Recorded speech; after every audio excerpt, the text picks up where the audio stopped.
Hi, this is Nathan. Welcome to the Wad Fam Chalk Pod, where humor, analysis, and excitement are just around the corner. Are you ready? Come on, let's go for another episode of the Wad Fam Chalk Pod.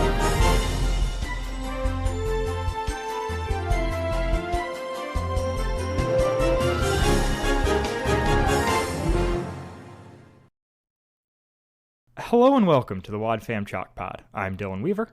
And I'm Andrew Sabo. And we are joined this week by a special guest, Michael LaFaver. Hey, welcome. Hey, hello. You guys have no idea how long I have waited to be here. So it is an honor exciting. To be here. Yeah, no, it's after we recorded just you and me, it was really fun, and this episode came out. I'm just getting ahead of myself. Dylan, you're in charge of this thing. Go for it. Oh, whoa. So. This is a democracy, Andrew. Michael, you don't get a vote. I don't get a vote? No.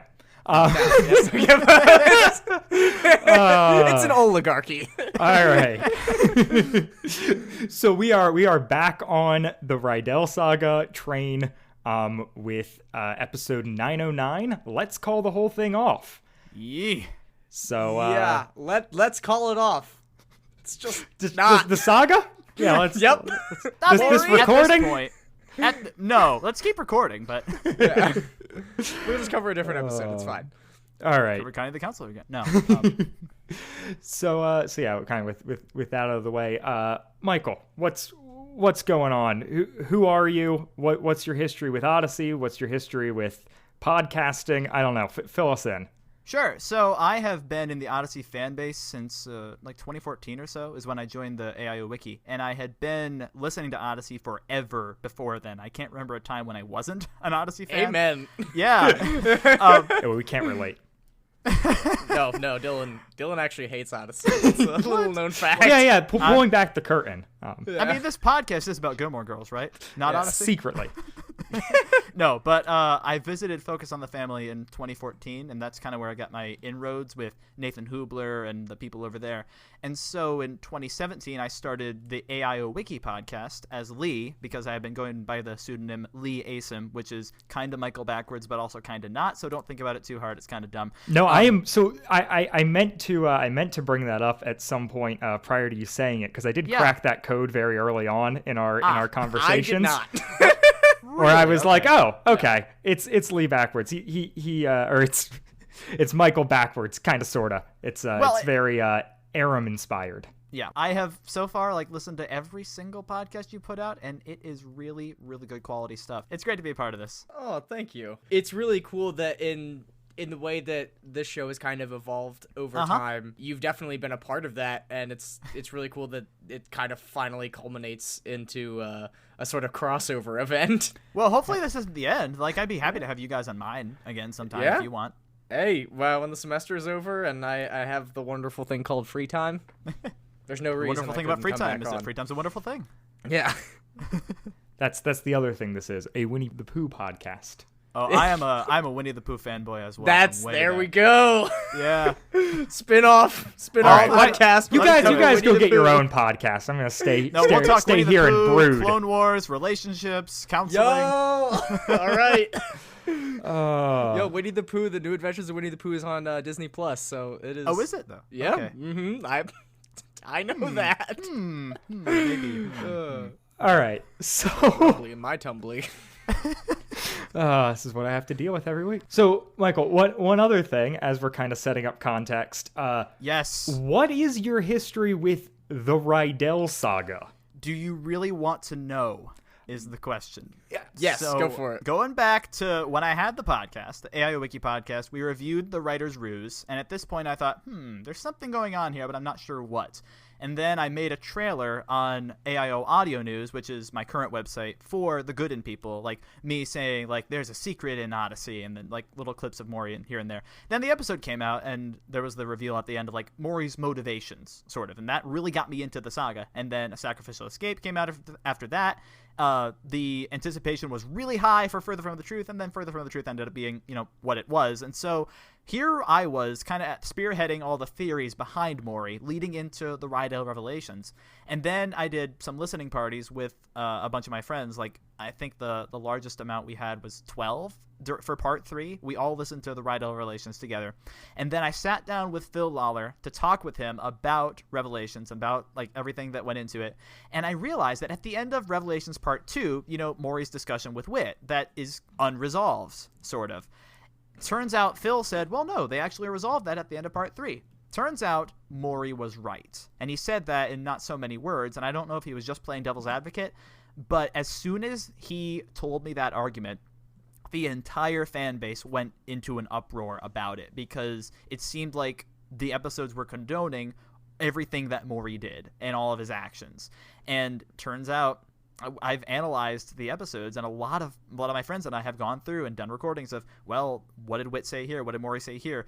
And it seems like that is what those episodes are saying. And then I sat down again with Phil. We had a 3-hour discussion debating the whole thing, and I've spent a lot of brain power on this. So it's been a long ride, and now we're at the the epilogue, and I have thoughts about this one as well.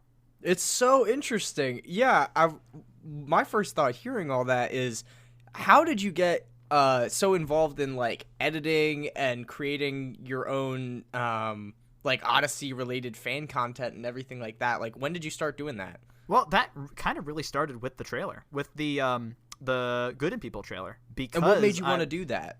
I don't know. I just thought, hey, this would be fun if I did. Mm-hmm. Well, also. Oh, okay. Also, well, this wasn't really connected, but for Avengers Endgame, when that came out, or before that, I was doing a fan trailer, like, mashup of that for that film as well. So, well, and that was after the Good and People trailer anyway. So I guess I just love editing, audio editing, and I love Odyssey. And so I was finding little music cues here from Odyssey that would fit together. And I don't know if you've heard my latest trailers for this episode, or for the latest Maury episodes, but they're some of the best things I've made, if I can say that. They're really fun. I mean, you've shared the promos that you make with me privately, and yeah, I did that. Yeah, I think that they're really good. The quality is really well done. Like, yeah, I mean, we talk about who makes the promos around here, and perhaps this is the pitch for Lee to be in charge of the promos. Well, I did, but only if you agree to bring back the talking rat. The talking rat is very important. Even if there's an unraveling? Yeah, exactly. Especially. Oh my gosh. I can't believe you remembered it. It's the unraveling episode. I need to write that down so I don't forget that bit. The rat is from Unraveling. I just need a list of all the inside jokes of the Wad Fam Shock Pod. Yeah. It could compile a Google Doc just so we don't repeat ourselves, but I think that's kind of the point. Yeah, I was going to say that kind of the point of bits is to repeat them. I don't know. We add a new tab to our wiki page that's just here is a list of the inside jokes. Hey, I would be down for that. Yeah. Well, we all know the first bit. No. I mean, I feel saying you bad don't know the taking first credit bit? for that bit because, it was really, really our Bernard. Yeah, that's a bit in the show. Yeah. All right. So, anyway, the episode itself. So this is for context for people listening. This is being recorded in mid-February. We're not entirely sure where it's going to slot into our schedule at this point. So the episode was released on the AIO Club January 19th of 2021. Exactly 4 weeks ago. Indeed. Nice. And 6 months after the Rydell Revelations wrapped up with part 3. Yeah. And then it is set to air, if the wiki is to be trusted, and I usually do, April 10th of 2021. Okay. So we will likely be releasing this after that point, but depending on how our scheduling goes, it might come out before then. Who knows? I'm fine to wait. If it does, just and you don't have the club, just wait till it shows up on the radio and then listen to this episode. I say 10 minutes into this episet. Well, I mean, you just wanted to hear me talk, right? Yeah. I mean, they get the first 10 minutes as a sort of, whet their appetite, and then that makes them want to listen to the episode even more, right? Eyebrows. Right. So that's the new bit. Yes. So eyebrows. It's an episode written by Bob Hoose, but still directed by Phil Lawler, so he still does get a credit. And it is track 6 on album 70, Finding a Way. Yeah, this is a interesting album. Was it all recorded remotely? Like, No. were there no? I'm interested to see. Like, is there information on the Yeah, recording? well, of this so it album? says- I do have the info for the recording. Of Oh, this you one. do? Yeah. Delightful. Yes. So the first track was recorded all in person. Second track, also all in person. Third track was recorded completely remotely, which is, well, actually, let me delineate because the tracks are actually messed up. Jumping Off, Jumping In was the first episode in person. Auto Response, second episode in person. Unrelatable, which is technically the third track, was recorded all remotely. Fourth track is The Protector, which was recorded all remotely. The Christmas Bells, which is technically track 5, but they released it second because Christmas. That was recorded, I think Phil directed it remotely, but it was recorded in studio. I think that's the way that works. And then this one was recorded all in person except for April Hong, who is recording on her own. Nice. Okay. Because yeah, it does say salami on the wiki, so that makes sense. All right, cast-wise, we've got some characters that we have not talked about before on this podcast. Yeah, and some very important ones at that. Yeah, so we've got Robbie Bruce voicing Buck Oliver, who's Green kind of a Ring lynch. fame. Yeah, I was gonna say Green Ring fame, kind of linchpin of New Odyssey as we call it. Currently under the care of Eugene and Katrina Meltzner. And in love with Jules. Unfortunately. Connie's sister. We'll get into that. Half-sister. I have feelings. We have Whit Hertford as Jay Smouse, another kind of New Odyssey staple. He hasn't He was been in Green Ring too. Yeah, he was in Green Ring. I was trying to think. He has not been in any of this, I don't think. No, he hasn't. Who was the guy who was Dion in the it was Dion. I was thinking he had a very Jay vibe, so that Jay's a little bit more mystery, goofy, right? but That's the one you're talking about, right? The key suspect? that is correct. Way to be one step ahead of me. Well, I mean, yeah. He's the Maury of our episode. So let me ask you. No. Whit Hertford was in Jurassic Park as, quote, volunteer boy. Nice. He was also in McGee and Me, which is a nice Focus connection. And a callback to Preacher's Kid. Yep. Yeah. And my personal, the only thing I care about, he played the character of Donald on the Psych episode Last Night Gus, which is one of the best episodes of Psych. Ooh, nice. So, early plug. Watch that episode of Psych. We love Psych. We love Psych on this podcast. I mean, at least I Almost do. enough to make a Psych podcast. Yeah, Why hasn't don't you just do a happened, spin-off podcast of everything besides Yes. Odyssey? Yes, but- exactly. Yeah, I've got that kind of time. No, that, Yeah, that call it the seems- Andrew Sabo Show. Yeah, oh yeah. Yeah. Just tie it directly to my name that has zero recognition. It'll go great. Marketing will go so well. So yeah. Actually, I wanted to mention real quick, Miss Adelaide, has she been in an Oh episode shoot! Yeah, I had that, and then I just totally skipped it. Barbara Niles as Rhonda Adelaide. Rhonda, a name not mentioned in this episode, but apparently canon. from The Ties That Bind? That's what I was gonna say. Nice. She's a Ties That Bind person. She also has an amusing note on the wiki, which is that she's known as the Muffin Lady because she brought muffins to an open casting call. So That's the way to get hired. apparently, you should have At led least to with focus muffins. on the family. I mean, I said this last night, and I stand by it. I think that baked goods are one of the purest embodiments of like the good in the world that exists. Aw. Like Of the good in people. Yeah. Oh yeah. Yeah. Not that. No. Not anything but that. Ay, ay, ay. Not my wit. Yeah, so we are, as we're recording this ahead of time, we do not have a promo currently available, but as alluded to a little bit ago, Michael did make his own promo for this episode, so we're gonna play that here. That's awesome. In wake of the real one. Everyone's a suspect. Next time on Adventures in Odyssey, Emily Jones is sent to detention after being caught with a cell phone that she claims doesn't belong to her. But when she gets there, she finds that Maury and Susan Rydell have been accused of the same crime. The trio is sent to investigate, and along the way, Emily must come to terms with her unresolved anger at the Rydell kids. Is their friendship called off for good? Find out on the next Adventure in Odyssey. Yo, that music was really good. That was you well like? done. That well scripted. That very nice. Very nice. Well, thank you. Appreciate it. Applause. The best sound on a podcast. Yeah, so the visual media. Especially when it's all out of sync and hard to edit together, right? Oh, that's a fun Yeah, change up. that's really nice. I like that. And you've done this before, as you've mentioned.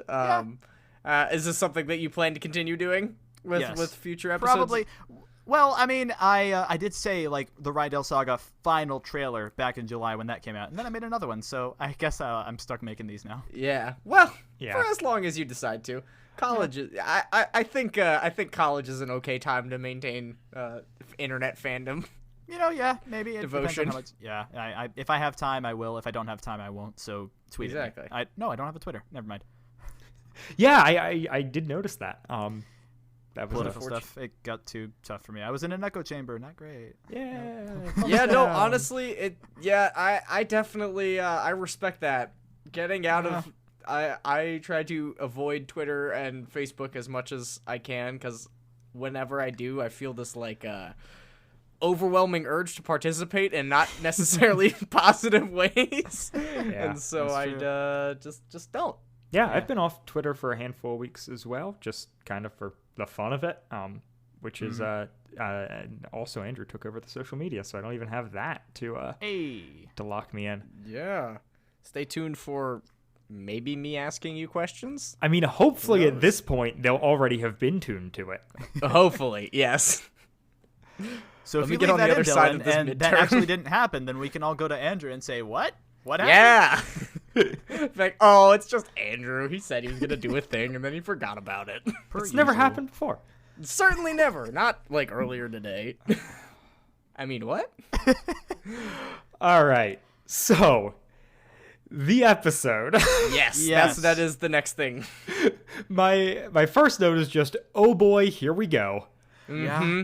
Buckle Followed in. by the modern theme song is so jarring coming from all the Barclays, Barclays yeah. stuff that we're in the middle of right now.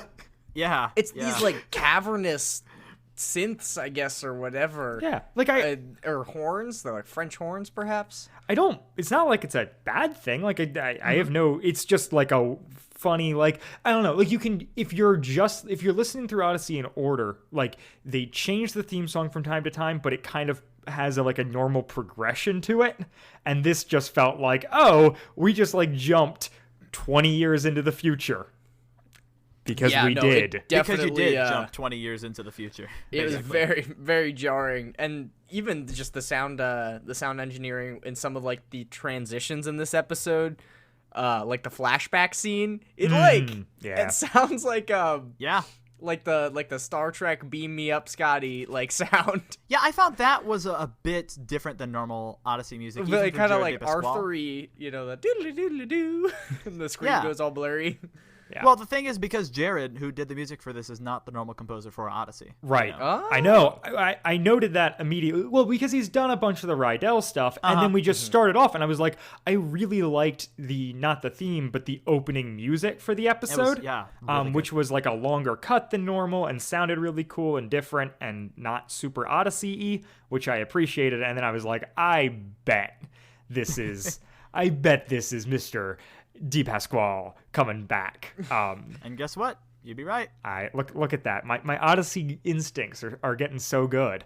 Yeah, he's got an ear for Odyssey. Can I You call him need ears friend to of the listen to pod Odyssey. if he's provided us music one time through That's a true. series of telephone? Yes, you may. Yes, call he him a can. friend. 100%. We support it. All right. So the episode begins with Emily going to detention, right? Well, yeah, talking to Miss Adelaide at first. very apologetic. It's just this like jarring, like it's well set up of just kind of like throwing you into the middle of it, and it's like, oh, Emily's in detention. Interesting. Like that's not something you'd expect, and then it continues to build from there. And yeah, but it's her apologizing and then doing like the classic like, oh yeah, I'm sorry, like I've been so under the weather, whatever. Also, it's not my fault. Mm-hmm. Yep. It was just like excuse wrapped in an apology, which is a strategy I have definitely used, and it has never been successful. But it's always worth a try. You never know. But it's also warranted here because going like after last episode, I was thinking, oh, they're just going to completely disregard Emily's emotions, right? Because Maury was right? Mm-hmm. And then here, no, from the get-go, we get the acknowledgement that Emily's still dealing with this, and it's really hard for her. Yeah. I'm glad that you made note of that, because I made note of it later when she had the conversation. Kind of. Yeah, well, that is my main note of this episode. Yeah. So. Yeah, we'll get there. We'll get there. But I'm excited that you made that note as well. Yeah. Because it puts Odyssey in a very interesting corner that I don't know how they're going to get out of. I agree. Where I'm like, oh, I appreciate you talking about her feelings. I really hope that you maintain that they are valid feelings and don't undercut this in some way because Maury was right. Yeah. We'll find out. Did you hear or read the paraphrased official statement from Focus when Part 3 of Revelations came out? I did not know there was an official statement. Well, Nathan sent me a statement, and I paraphrased it because he didn't want it to be like Google searchable. Right. And in there, something that he says is that, and you like, I'll bring up bits and pieces of this later on, but one thing that he says is, we hope your criticism will eventually turn to praise as the episodes go on. So I'm like, okay, evidently they know like what we're expecting, and hopefully, I don't know, hopefully I do end up approving of what they're doing. Yeah, I mean, it would be quite a pivot. I feel like there's been a couple points at which I'm like, I think I'm gonna be on board with this, and then no. So I'm not saying it could never happen. I'm just like, nervous. It's gonna be a long walk. Yeah. Also, like, so much for like the Rydell revelations ending the saga. We got to the end of that, and I was like, nobody expected it was ending the saga. Because you can't wrap up something that quickly, even though they tried. I mean, it did. They did their best. That's the thing, is it did. It did. They flooded somebody with like what? They flooded a building, didn't they? Yeah. They just. But it was in VR, Andrew. Oh, that's right. Fake so flooding. Matters. We love fake flooding. What's Deus Ex Machina? What is that? Yes. Something about machine gods? I forget. So the other. I believe in coincidences. Oh yeah, fair. The other thing, talking about wrapping up a saga. Still reeling in disappointment for that music trip never paying off in any way. Oh yeah, no, that still hasn't happened yet. What if we get another one? Wait, you mean at the beginning of Revelations, or yeah. The drama club thing, the trip that they were supposed to go on, and that Maury was like, well, we want them to go on this trip, and blah, blah, blah, I wanted blah. to bring that up. I think didn't I mention that to you in like feedback that I think line, you did. Well, it's like they wanted. So if I can just mention that real quick. Yeah, absolutely. So I just brought it up. Yeah, well, that line when Maury and Suzu are like, or Maury says, "You think we made a mistake in making her treasurer?" Like, I've talked to 2 or 3 different people, you being one of them, about that line, and everyone I've talked to, who's not steeped in the saga, at least when it was releasing, has been like, "Oh yeah, that's a plot point, right?" Like they set that up. It's like, no, like they had an election in the club to pick who would be the president, and they just decided to make her treasurer or president because that was the best option. It wasn't like they were manipulating it at all. Like, that has absolutely nothing to do with the rest of the plot. So okay, yeah, I know. It's just, unfortunately, why is it there? Because I don't know. Yeah. As Phil would say, well, Phil has a thing about red herrings where he's like, sometimes a cigar is just a cigar.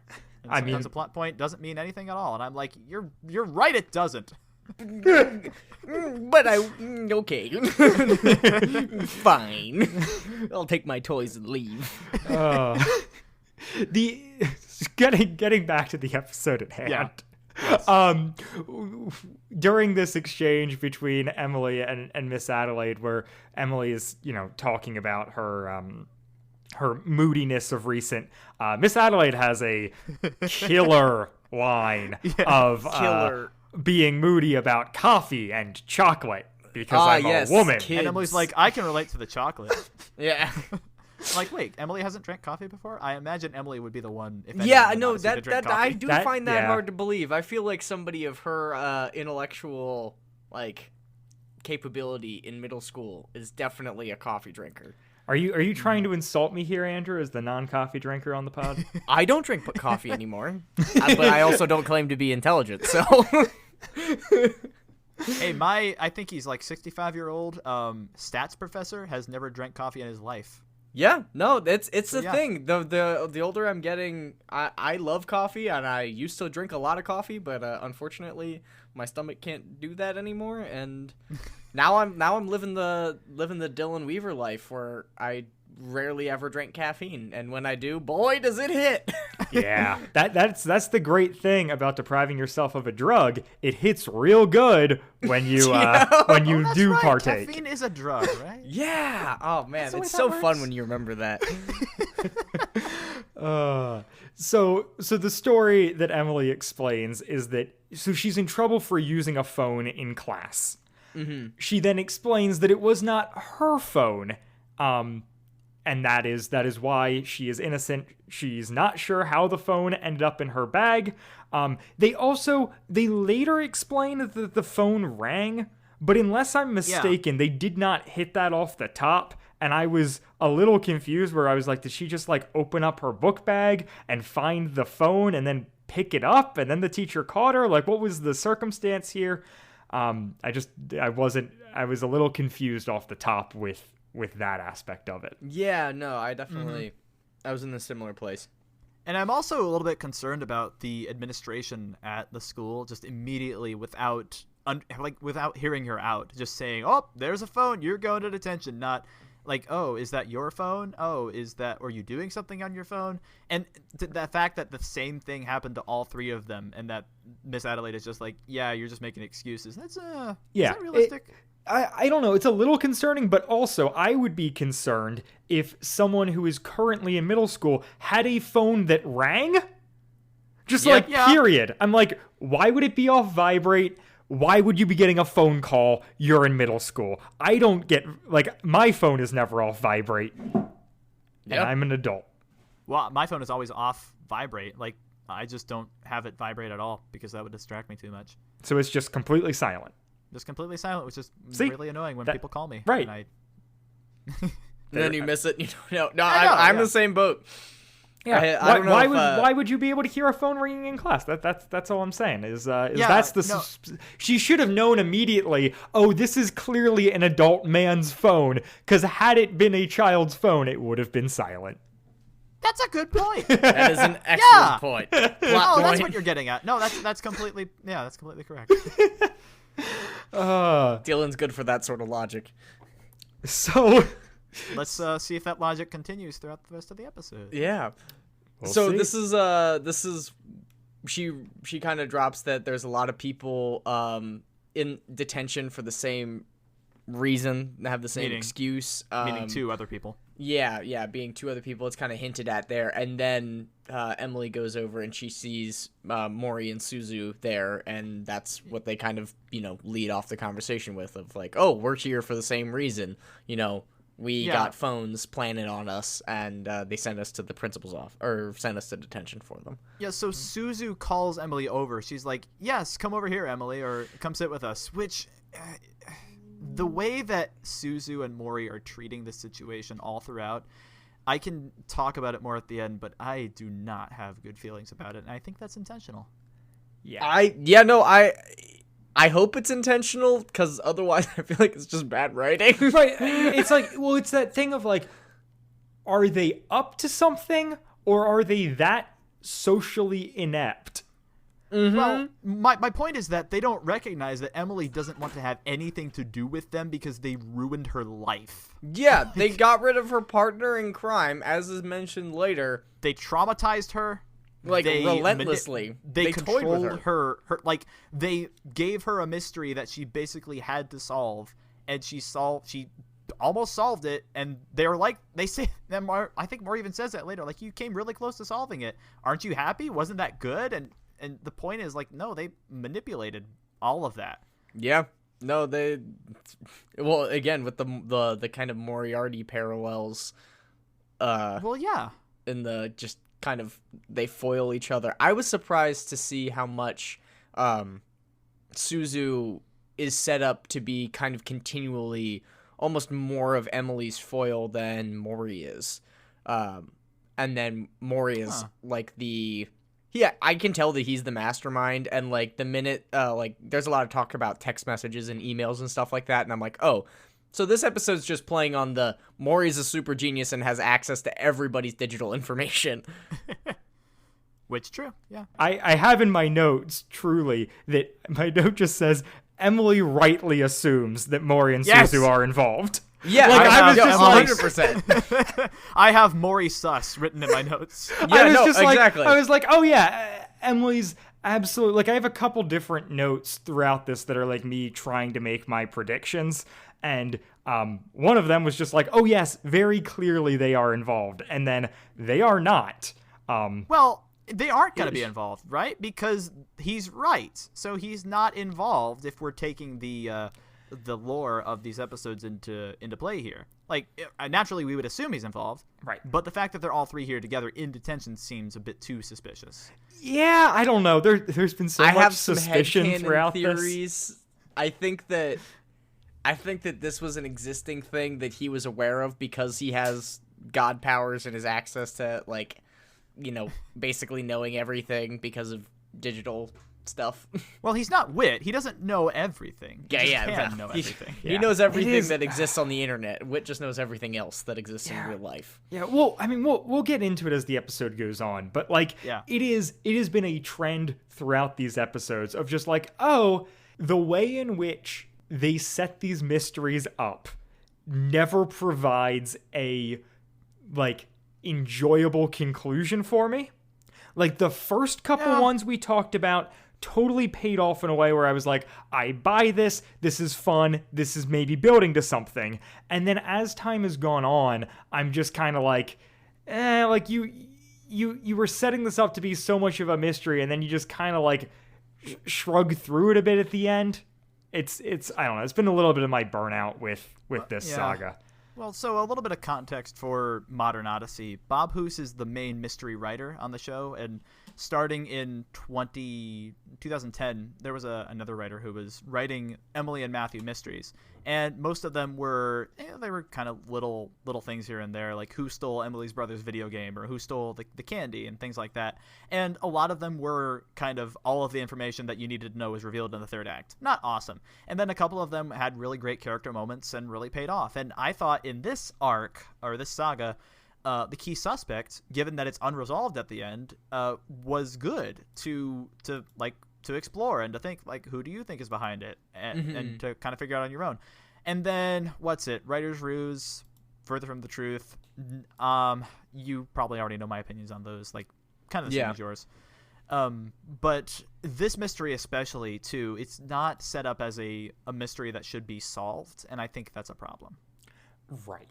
Like, it is just that. Yeah, that thing of like, oh, no, like the characters essentially don't solve a mystery. Like, they weirdly, like, after all the evidence is revealed, they kind of explain it. But it's not like them putting together clues. It's them, like, looking at the aftermath and going like, oh, this is what happened. They were in the right place at the right time. Yeah. Because obvious reasons. Right. And the right place. And it's clearly a fancy record. Right. And a journal. That has, that again, revealed in the third act. Jules isn't even in this episode. What are you doing, Odyssey? I don't know. They're doing something. They Including stuffed Jay into a locker.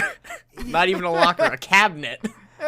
Not to be totally down on this episode, though, there are some funny, good moments. I like, so in the detention room, Yes. They're all Going chatting. back to there. Adelaide is like, hey, do I need to separate you? And Emily's like, yes, please. Yes, please. Which is great. Please. And then they're talking, like they're telling her, we're innocent, whatever. Maury stands up. Right. Well, and Maury stands up, and he's the one of, like, previously in the saga, I've been really suspicious of him of not being forthright. But in this episode, at least in this first scene, he's very clear about, hey, I just want to tell you the truth, the actual truth, in that we're innocent. And it's weird to actually say that Maury's right so here. hard to believe him. But You have to, right? But you do kind of have to. Yeah. I mean, the evidence is revealed. He is, in fact, telling the truth in that moment. Yeah. And seemingly the whole truth. Interesting. And nothing but? And nothing the truth? but. It'll set you free. The truth about what? But not Jay. Oh, yeah. Not Jay. The thing I love, though, is Call forward. after Maury, is like, hey, we're all, we're innocent. We get a great, Shawshank Redemption moment of everyone in the room being like, yeah, we're all innocent. It was aliens. She goes around and points. Nathan, great character. Big fan of Nathan. Hoobler. No. she point. I mean, I am Also. a big fan of Hoobler, but she points at Nathan. And then later he says aliens, and then later yet she explains that he's a flight risk. He's a runner. Yeah, it's This boy is gonna dart. Well, there's several other kids, because she's kind of explaining that so many people use excuses to try and get out of detention, like Right. Well, right. she points to Joel, who's sitting there, and she's like, Joel, why are you in here in detention? And Joel's like, it wasn't my fault. She's like, oh, you poor guy. Like, Yeah, oh. yeah. She's so Miss Adelaide is cold. She does wow. I don't know what she teaches normally. Is she an English teacher? Literature. And she just what? Yep. Yeah, she teaches literature. Okay, cool. Oh, that's unfortunate. Doing English teachers a bad rep. Just make them think that they only care about chocolate and going home on time. Which Well, hey, Katrina's also an English teacher. true, and I do Or love literature. Katrina. Big fan. Don't we all? And so then they go up, Maury and Suzu, and I guess Emily go to the front of the classroom to kind of argue their case. Mm-hmm. And Emily's just there but kind of taking the back seat. And then she's like, call the secretary, see if anyone's phones are missing. Suzu, of course, has the secretary's phone number memorized, says it out. They call the secretary, whose name is Mrs. Mays, which is That was from another Jones and Parker mystery. there you Album go. 56. I don't know. It was. I guess it's not at all. But the beginning You thought it was another Mrs. Maisel joke? No, I just okay. but I did immediately think of Mado when they said Yeah. Maze, and then I was like, this wait, would be a no. perfect place to bring it up. You've noticed a couple goofs on the wiki recently. I think in the part 3 you were like, no, that's not 6 o'clock, it's 5 o'clock. Was that it with the time probably they were supposed to there meet? there was some weird stuff. Oh, the Mado spelling was one of the other weird things. It is MEI. It's been confirmed to be MEIDO. Yeah. Okay. That's the confirmed. But also, I want to say, I make mistakes. I wrote that summary, so if you want to just log into the wiki and correct it, you don't have to call me out on it. No, it's only. Wow. No. See, we rely on the wiki so heavily that on the occasions it's wrong, it really throws me. It's kind of like a sacred text as far as the world of Odyssey is concerned. No, the official guide is anyone our can sacred edit? text. That is fair. This is the Book of Enoch. There you go. There's your Book I of just need a Enoch new reference. official guide Everyone was. for- Everybody was waiting with bated breath. Can we just get an updated version of the official guide finally? It would please? be great. Whatever. The first 50 albums one is great. Can I get the next 20? And I don't want the 5 album edition that they did. I know that exists, but come on, good. Odyssey. It's great. Yeah, Nathan, are you listening? Nathan. Okay, That's true. anyway. That's you that's a home? Hoopler book. So the secretary's phone rings in Mrs. Adelaide or Miss Adelaide. Miss. I think Miss. it's I believe. Yeah, there's miss. no R in that misses. Okay. In her desk. so and then Emily and she's like, oh, why would the phone be ringing? Like, why would the secretary's phone be ringing in your desk? And Emily makes the great point of like, Suzu could have given you any phone number. Which, does Emily play Among Us? That's a great Among Us move right there. I have not played Among Us, so I cannot. You weigh haven't? in. Andrew? I don't I've play played video it games. a handful of times, I would say. It is the kind of game that I would love if I had more friends. Aww. No. I don't, like, my friends don't play Among Us. We play Civ. We play big strategy board games. Well, that's good. Well, I mean, that was the first thing that everybody in the reaction jumped to. She was like, everyone, as soon as Emily mentioned that, a couple of people were like, ooh, Emily should play Among Us. But yeah. I mean, that'd be probably. She's a detective, the one of the two best in town, along with Suzu. Now that Meh. that's the spin-off. Hey, I'm of just the Adventure quoting Club Maury. episode. Wait, is Suzu actually that good of a detective? I mean, she did get it completely wrong in The Key Suspect. Yeah, I mean, she picks locks. That makes her a good she detective, was responsible right? in The Key Suspect. Like, she didn't even solve that mystery. She framed Dion. Yeah. Like, I think that she's incredibly talented at all of the not mystery solving parts of being a detective. The breaking and entering, the noticing things, the whatever. She just the final two dots she doesn't quite connect well. Yeah. But So that's she's what the she Holmes needs family Emily Sherlock? for, and that's why Emily needs to join their team. let's not go there yet. Yeah. Let's not go there yet. Please not go there. I can't So then, contain myself. Miss Adelaide's like, okay, well, I'll just call Principal Vogler. Pulls out her phone, and this time she's got Suzu goes to provide it again. She's like, no, I've got this one saved. And calls the phone, and it also rings in the desk. Yeah. And Commercial break! This is when Maury's like, we got a bona fide mystery on our hands. I'm like, Yep. you totally did this. There's no way. Well, interesting. That line that Maury said was the only line that we got that for like a preview of this episode. And when he said that, I was like, oh no, they're gonna make this episode totally jokey. Because do you guys know the song "Let's Call the Whole Thing Off"? I've heard it a couple times. Yeah. Like, I saw on the wiki that it was for the, it was named after that, but it's been a while. Yeah, well, the song is really comedic, so I was thinking, oh, this is not going to take anything seriously, and when we got to this line, I thought, oh, okay, so that Maury's line was actually kind of in context and character, so yeah, good job. Yeah. And then we come back on Miss Adelaide quizzing them, asking why they're involved with all this. And then they continue to explain the story of like, oh, the phones all rang while we were in class. Someone wanted us in this detention so that we wouldn't be, not in this detention. Like they were trying to put us here so that we couldn't be around for other stuff.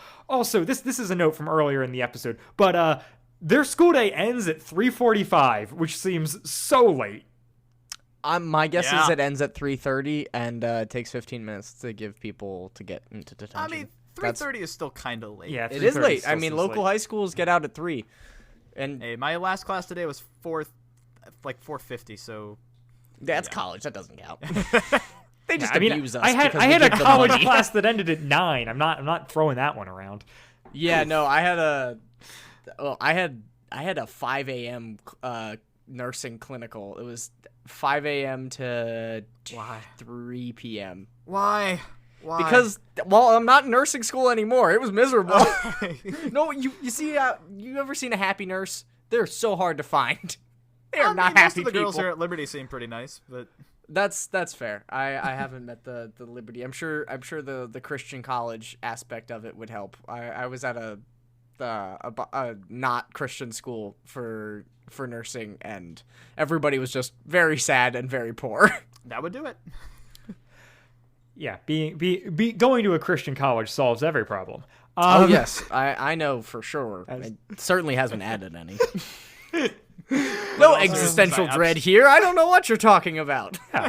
In all seriousness, I absolutely love my school here, so just saying. Oh yeah, That's me. No, I mean, as much as I talk bad about LBC, I've learned so much. I value my education there a lot. Yeah. Anywho, back to the episode. So at the point at which Emily is like, someone wanted us in detention, I'm like, if somehow Wit is behind all this, I'm going to lose my mind. Like, Wit we is are setting them going up. to fall apart. Yes. But Podcast will end. yeah, I mean, yeah, it's got to end sometime. Why not now? Can only go down from here. So Unless we just cover older episodes. No, we're yeah. Okay, anyway, go on. Oh, I was just gonna say, I love the conceit here that, like, so they're like, okay, Maury's like, we shouldn't be here in detention. Let's go out and solve this mystery. And Miss Adelaide is like, look, I can't come with you. I have to cover this. And I'm just like, way to put, like, an obstacle in the way that's actually logical. Yeah. Like, you no, set it's that up actually really very good. Like, I appreciate that. Yeah. It gets completely ignored later, but I appreciate That's it true. right now. That is so true. What? Oh, you're totally right. You're totally right about that. Uh-huh. Well, it's the time in the sitcom when it's like, all right, enough's enough. She's got coffee to drink and chocolate to eat right now. Later she can get her stuff together.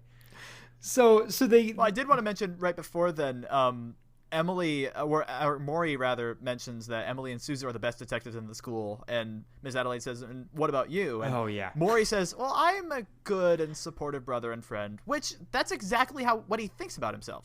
Like, he's not the least bit remorseful for the actual crimes that he committed in Wit's End. No, he is not. Nor has he been given any reason to be. Nope. And he even says at the end of the episode, I'll bring it up, like, he doesn't see any reason why he should be punished. Yeah. So, When they finally wrap this up, I'm gonna break out my my diagnostic handbook and diagnose Maury with all the mental illnesses he has. please do. Yeah. Let's go down that road. Bonus episode for the Patreon. And so Wait, review my Give script? $1. So they are told they can go to down to the main office, but they are not, like, Adelaide's gonna keep the phones, and they have to go there and then come straight back. And Emily, Like, if they don't find Principal Vogler, they have to come back. right, and Emily kind of huffs out of there, like, Yes. she is, she's not having it. And I appreciate both, like, the performance that Christina Perselli is giving, and also, like, what, like, the writing Commitment of Emily, to her unhappiness. well, not just the commitment to her unhappiness, but the, like, setting it up of, like, there's a part of Emily that, like, can't resist the mystery, and she hates everything else about what's going on, but she can't pull herself away. No, Yeah. that's real good. Yeah. Yeah, no. It's She's just a it's slave not to healthy, the but craft of it's- solving mysteries. yeah. It plays into her character really well, in that she wants to be part of this world, but at the same time, there are these two people who have caused her all of this harm, and so what's she gonna do? So that's why she kind of huffs out there, and it's like, come on, you two, Yeah. like, we're gonna solve this, but you're not gonna talk to me or whatever. Yeah. Well, and she That's not what she says, confronts but them in Well, the hallway. right, because Maury's about to be horrible. Yes. Where he's like, why are you in such a bad mood? You've done so well over the past few months. Yeah. Which I also gotta say, I've had a couple of encounters with people in the past, like when I was young and stupid and didn't understand how social things work. So there was this one guy where I would, like, tap on the shoulder and something and such, and he was like, stop touching me on the shoulder. And then I went one time too far, and he totally wheeled on me. I was like, oh, okay. So Maury in this case, like, doesn't understand that he should not be this chipper and this encouraging to Emily. It's triggering her, setting her off, and clearly he thinks that there's no reason why she should be this frustrated, because he's not backing down. Yeah, but it's also the problem of, like, whether it be in the performance or the direction or just how his character is, he cannot help but sound, like, condescending but also oblivious. Like, yeah, he's got, no, it's got annoying how little he knows with how historically behind, like, like how fake that has historically been. Like, Every time previously for him being like, oh yeah, I don't know what's going on, he's known exactly what's going on. Right, well, it's the problem of, like, I can't tell if he is, like, if he's playing ignorant or actually ignorant. Like, does he not understand how people work, but then his whole thing is, like, understanding how people work? Yeah. Well, that says I think it's... I think it's intentional. Well, DSM-5. That's what he said in Revelations Part 2, where he was like, we set up the escape room to give them a challenge, because that's what they like, right? And we wouldn't have let anything bad happen to them, right? So they would appreciate it, right? That's the way he thinks. Right.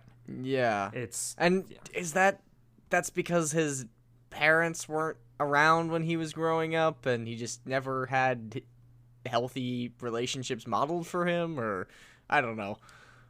I mean, they do a decent job of setting up that at least, like, his dad is not all that, really. Like, he's not great, and so he doesn't have a lot of authority figures that are supportive and constructive in his life. Like, he has authority figures that kind of keep him going and provide for him in basic ways, but not anything that's, like, building him up emotionally or kind of guiding him in his developmental, growing up part. And I get all that intellectually, but there's always this disconnect where I'm like, I can believe from a character standpoint that he is just, like, ignorant and doesn't have people skills, but he also never seems genuine. And so that makes it really, really hard to get a gauge on him, where I'm like, does he know that he is poking at Emily? Does he not? What does he think that he's accomplishing by the things he's saying and the way he's acting? Like, I don't know. I just can't get into the mind of Maury Rydell, and I'm kind of okay with that. Yeah, no, I think we are better off for that. It's not a place you want to be. No. So yeah. Then there's this little, like, step to the side, Suzu being like, so Maury, should we ask Emily now? And him being like, no, let's wait. And then we keep going. They get to the locker, or they get to the door, and it is locked. And Emily's like, all right, let's go back to detention. And Maury's like, you can't, like, go back to detention. Like, there's still a mystery afoot. And then we'll just get Suzu to pick the lock, because that's her thing. Because that's been established. Previous episode.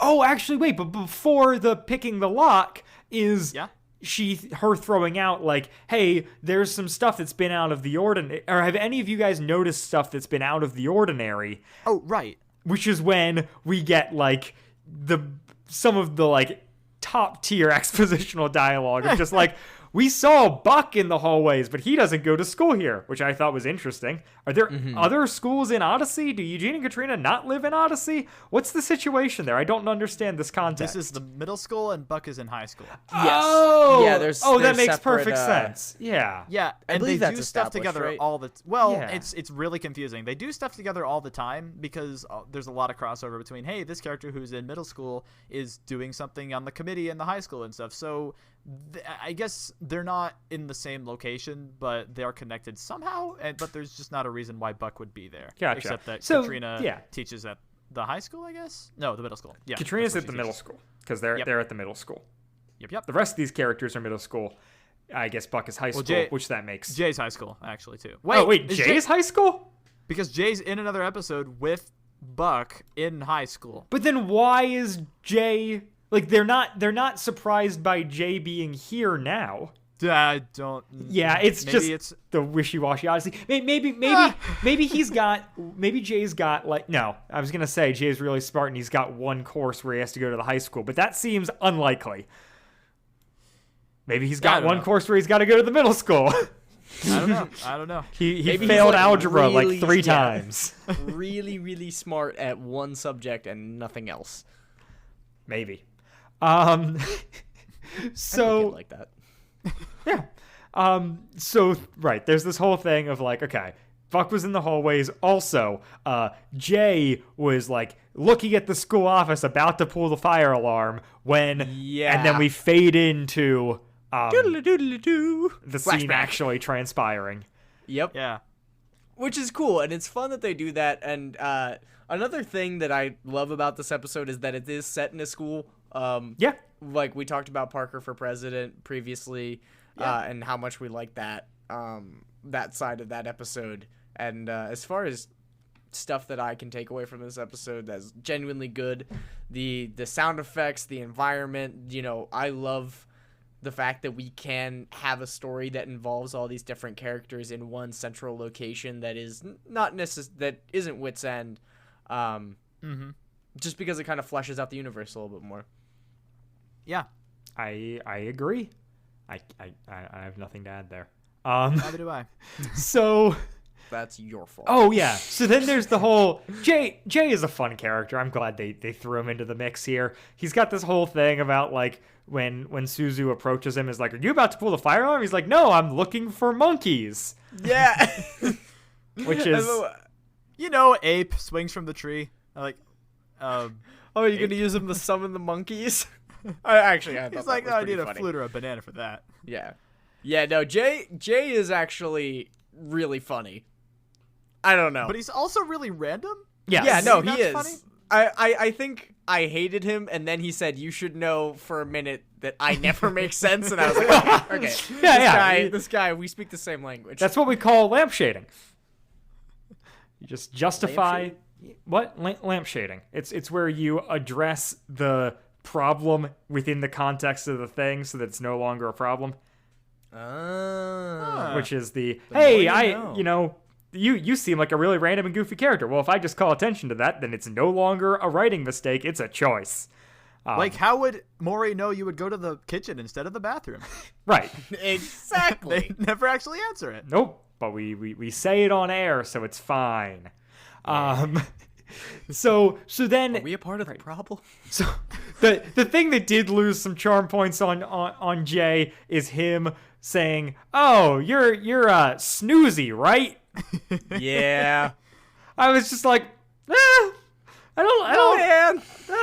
sure. Doesn't sit well. Sure. Like, yeah, It's not rage inducing, but it doesn't no, sit well. no, but I'm just like, okay, all right. Goofy character, I can appreciate that. Making fun of like her name, but it's the fact that like it's not him as a character poking fun at the name; it's him being ignorant. But it does almost feel like the show then poking fun at the name. I don't know. I read into stuff a lot. Yeah, given how deep of a character, maybe not deep, but how integral Suzu has been to this whole thing, and the fact that she then like immediately corrects him, like, "No, it's Suzu," Right? Where it's Jay being funny. Yeah. You know? Yep.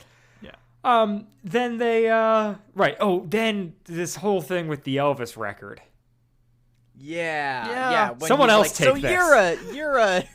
you're a detective. You notice things like So it's things that you would notice, and you notice things that I don't notice. And then he's like, well, there's this super cool record. I don't know if you remember the exact title of it, Michael, or not. No, I don't. I don't know either. It's the first pressing vinyl Elvis record. It's supposed to be super fancy. It's on, I think it's laminated vinyl. Yep, it was the first thing to be pressed in laminated vinyl. Oh, that's the special thing about it. Okay. Yeah. So it's established at this point, like in Jay's character for a long time, that he is a huge Elvis fan. And he collects the records. There was an episode where there was a new kid in Odyssey, and he was basically Mori, manipulating this kid into doing things, and he ended up like borrowing records and stuff, and so it would make sense why he would want this record.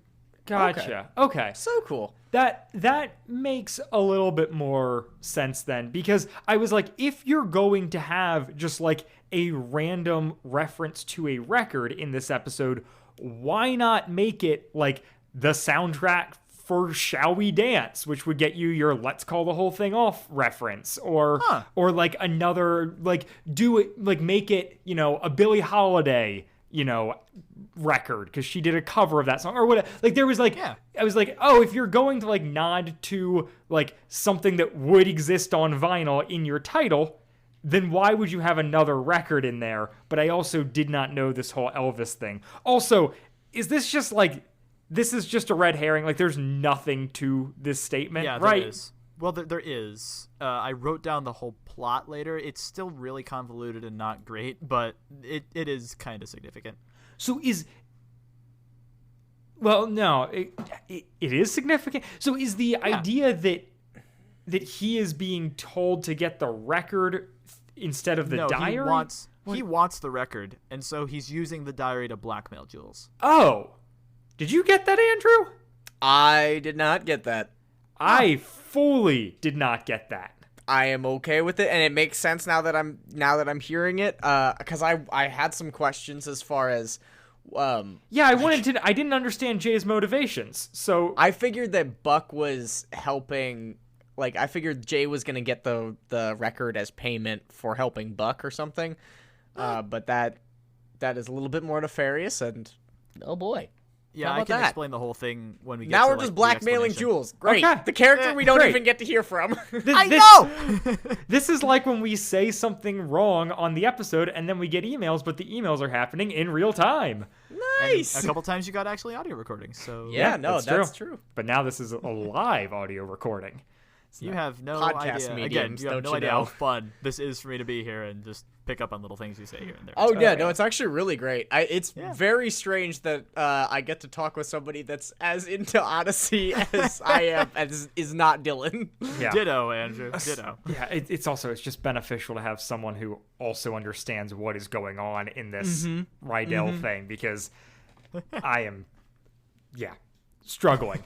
It's not my forte in the Odyssey world, that's for sure. So yeah, with all that out of the way, Jay runs away down the hall, and we come out of the flashback to everyone being like, yeah, that's suspicious. Which it is. They wouldn't be wrong, because he doesn't... Jay's character is very cartoony in a way that I find very enjoyable. Yep. I can only imagine what it'd be like to go to school with somebody like him. Fair. Just always be looking over your shoulder like... Yeah, like, this kid, like, what is he... Did he just, like, make a blanket out of fruit roll-ups that he brought from home? Like, what is this kid doing? That's what he would do. That sounded a little personal, Andrew.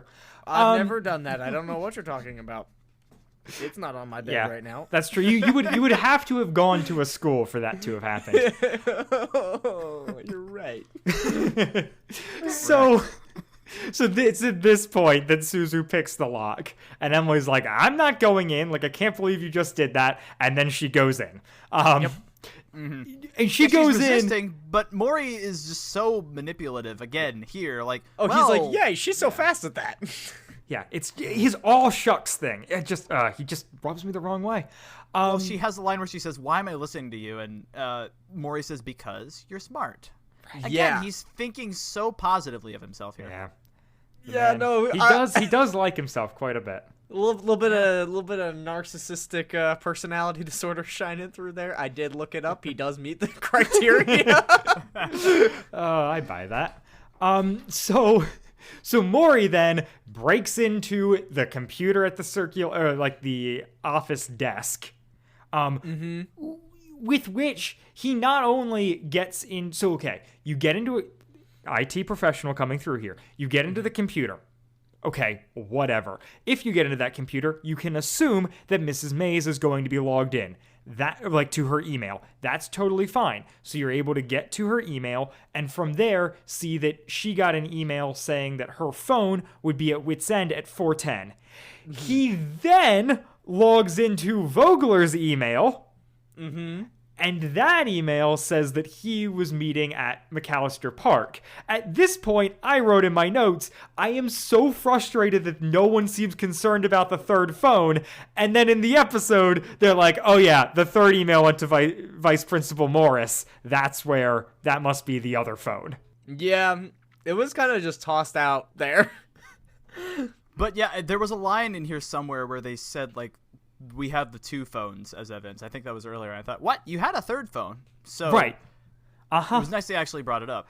Yeah. But so is it plausible that Maury just has all this information on his fingertips? Yeah, I mean, so that's...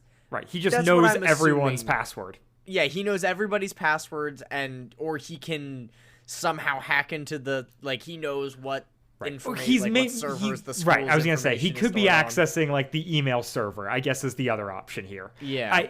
There's also just like, I don't know, he's snooped around that school a bunch, and these people don't tend to be that careful with their the passwords and password whatnot. is Reese's. Like, oh no, it's on the bottom of the keyboard. Yeah. Nobody will ever find it. So like, The password is milk and eggs? call back. No? It's not inconceivable that like he could be doing that, like he has it. It just, it bugs me. Well, I mean, he did somehow hack into Wit's End, right? Correct. Oh, I'm not saying that he's not a master hacker. I'm just saying I don't like that he is. No. It's I mean, unfortunate. And Emily doesn't either. She's like, you and I both know this is wrong. Yeah. Yeah. Emily, And then she he's like, says- well, aren't she- you at least a little bit curious? And Yeah. it's awfully... It makes me uncomfortable, especially with how consistently resistant Emily is the whole time, and how he's just like, you like this, don't you? yeah. And Well, I mean, also, there's a lie that Maury says, or Emily says, if we're not doing anything wrong, then why'd you shut and lock the school office door? And Maury says, so nobody could see us, of course. Right. yeah, So, yeah, again, Yeah, there's, like he knows, right? he has to. Right. But yeah. And then hanging they're out like, with Wit. I You don't must know know. everything. Well, he also says, it's not like we're changing our grades or anything. Right. Which call back to Nicholas, Eugene's dilemma. Yeah. Nicholas Adamsworth? Yes. Adams? Yeah, Something? Adamsworth. Adamsworth. Look at that. Well, Nicky. done. Great job. It's almost Oh, like I do an Nicky. Adventures in Odyssey podcast. So they then like they then are like, okay, so clearly someone wanted the office emptied out. And so my theory was like, okay, so like this is all a big setup to get them in trouble for snooping around in the office. And it's all because, like, Wit wants to see how they're unjustly punished, like how they're gonna respond. I was like, I'm concocting this whole other mystery because I'm like trying to solve a mystery that cannot be solved. At least not with the information that we have currently. Right. Nor the information the characters have. Yeah, exactly. And that's what that's what Maury says at the very beginning of the next scene. Like, how did you know it was Buck? And like, no, there's no way you would know any of this that would happen, right? Yeah, well, it's also weird because it sounds like he like walks into the room and she says Buck, but then Maury's line is like, oh no, she says it before he walks in, and I'm like, okay, I guess I can hear that, but my brain just filled it in as, oh yeah, he opened the door, she saw him, and she said his name. Well, he's in the yeah, that's true. That's basically it. Buck picks the lock to the office. Yeah. They hear Buck coming and they're like, "Oh gosh, this is the time, whatever." So they duck around the corner essentially, probably hide behind some office shrubbery. I'm assuming. Well, right before that, I wanted to pick up on a line that Emily said that it seems like a non sequitur to me, because they're talking about like the different times that the three different people were emailed to meet to go pick up their phones. And Emily's like, if you lost your phone, the device that holds all the most important stuff in your life, you'd want to like drop everything and go get it. And I'm like, well, why is that relevant here? Like, somebody found them, and they probably don't, if this person is legitimate in like saying that the phones were found, it doesn't really make sense that that person would immediately just say, hey, I have your phone, I'm going to stop everything I have and give you your phone back. Like, is it not a dig at Maury for the whole Emily phone thing and Rydell revelations? Oh, it might be. I didn't think about that. hot take. Because he took her phone? Maybe. I don't know. She does it. Probably not, but maybe. She does it. She hits it hard about like the privacy element of the whole thing. And I'm like, okay, the person you're talking to did break into your phone. Granted, you were in trouble, but like for a person you already don't trust, like that is I don't know. I was like, maybe. Who knows? That could be a possibility. Emily kind of points out that it's like out of character for Buck to be doing something nefarious, kind of tying back to in the Green Ring conspiracy, which I can't reference super accurately because it's been a while since I've listened to it, but Maybe we'll talk about it again sometime. Yeah. Do you want me to jump into? Do you want me to jump into my like characterization? The characterization of Buck. So Buck, was in the Green Ring, and he was one of the antagonists. And then he turns himself in at the end, and then he comes back in the Ties That Bind, and pretty much makes a new life, living with Eugene and Katrina, and doing the right thing, and getting to the bottom of some of the stuff that was going on in that arc. And then Jules comes to town, and he starts acting up a little bit because of some things that he and Jules get into, like, and Andrew, when they set off the fireworks. And, setting off fireworks on a silo. Hey, I mean, it beats goat painting. I don't know. You haven't lived until you tried goat painting. Yeah. But then there's another one where Jules commandeers Connie's car, and Buck is there with her, and she wrecks the car. And then most recently, there was an episode, spoilers, sorry guys, but where Buck steals Connie's car. And that was huge when that episode came out, because we were like, wait, would Buck actually do this? And that was literally four episodes ago? Yeah, it's on this album, isn't it? It's on the album, yeah. Have you listened to it? I have listened to everything but the Christmas Bells. Oh, okay then. All right. Yeah. Well, so yeah, that's on this album. And so those of us who were listening were like, well, this just happened. Why would he do something illegal again this soon after the last episode? So because it was of a girl. Weird. It's true. I mean, which is why. Yeah. And Suzu I'm and not Mori above it. Suzu and Mori are just immediately like, hey, you're supposed to be on the straight and narrow. This is because of Jules, isn't it? We've been seeing that you guys get into a lot of trouble together. And it's just like, all right. Yeah. Well, Buck gets super defensive. He's like, leave her out of it. And then Maury goes, it's definitely Jules. Right. And then, which is actually pretty funny. And also, real quick, he comes in and he's like, I don't know what you're talking about. Is his first line in the scene. And Maury's like, you just picked the school office door lock, dude. Yeah. He's like, what are you doing? Of course you know what's going on here. So I'm correct in saying that the Rydell episodes that we've been covering are the only episodes that Mori and Suzu exist in, correct? Absolutely. Yes. So this is the first interaction between them and Jay, which is kind of set up by the whole Snoozy thing, but also now them and Buck. But they know so much about him. And he doesn't seem particularly confused by it. Couple in all of town. Well, it's it's that thing where you think your relationship is private, then the whole freshman hall just walks up behind you. Not that I'm speaking from experience, although I kind of am, but. Oh yeah, no, I've been there, done that. It's not fun. I could laugh about it now, but I cried then.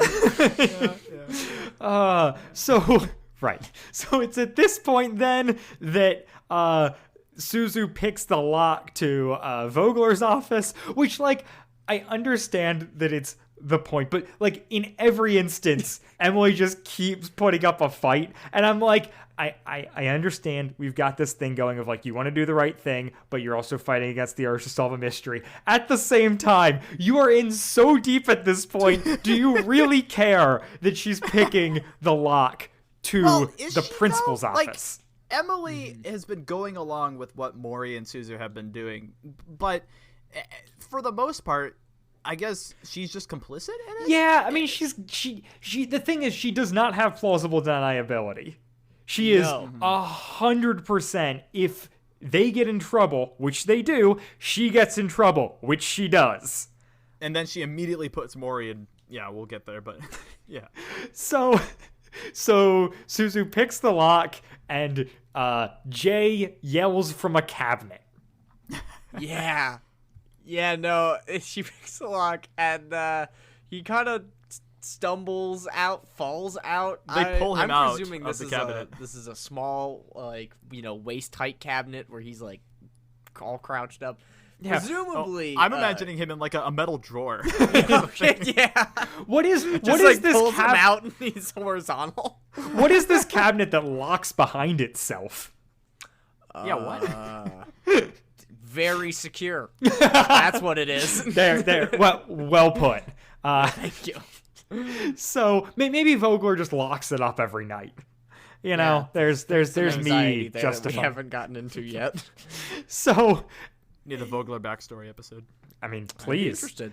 So right, and as everything is like happening and it's like building, then of course Miss Adelaide walks in just in time. Like, As Jay gets out, and Jay's like, "Oh, Miss Adelaide, what Your are hair you looks doing great." here? Yeah, your Have hair you got looks something great. to do with your hair." He's It's rather he's looking fetching. at her upside down or something. Well, I mean, yeah, at least halfway, depending on. I don't know. I presumed at this point he had kind of popped out and Pratt jumped up, essentially. Pratt sprung. well, Pratt sprung. That's the stage term. Is it? No, by no means. well, and right before then, when he first falls out, he says a line that I don't really know what it means. He says, "By the way, you guys really need to talk louder. I almost didn't recognize you." Like, I didn't don't get that really- either. What? I'm Oh, glad that you brought that the- up. I did Yeah, not what is that? understand what that meant. The joke, I believe the joke is that they were in the next room snooping around, but talking so loudly that he, in a cabinet in the room next door, heard them and knew who it was. Yeah, but that's not Oh. why is that important? Well, because they're snooping it. around in the principal's office. Yeah, but they don't expect they're gonna find him anyway. Like, that's why they're there. No. I think he's saying as far as other people hearing them doing Sure. the snooping. Like if the janitor walked by, he's going to hear a bunch of children talking in the principal's office or in the main office that's locked. Well, I mean, is the soundproofing on the main office the same as the soundproofing between the office and the principal's office? That is a valid point. That one I don't know, but That's what I'm thinking. I think We're the gonna point need he was blueprints. making is just you guys weren't yeah. even bothering to sneak. Yeah, which That they is kinda weren't. funny, yeah. They would be right. Yeah. Well, Emily's like, if it's so so wrong, or if it's so not sneaking, why are we sneaking in the first place? Right, So, Yeah. it's kind of her trope. And But so this is when Mrs. Adelaide is like, okay, everybody needs to come clean. Tell me what's going on here. shall we? Yeah, shall we? And then it kind of cuts Let's to get does the started, thing where it shall cuts to we? the end of it. Yeah. And it's Emily explaining, right? Uh, Is she the one talking? Yeah, now? Emily does the recap of Yeah. what happened. Yeah.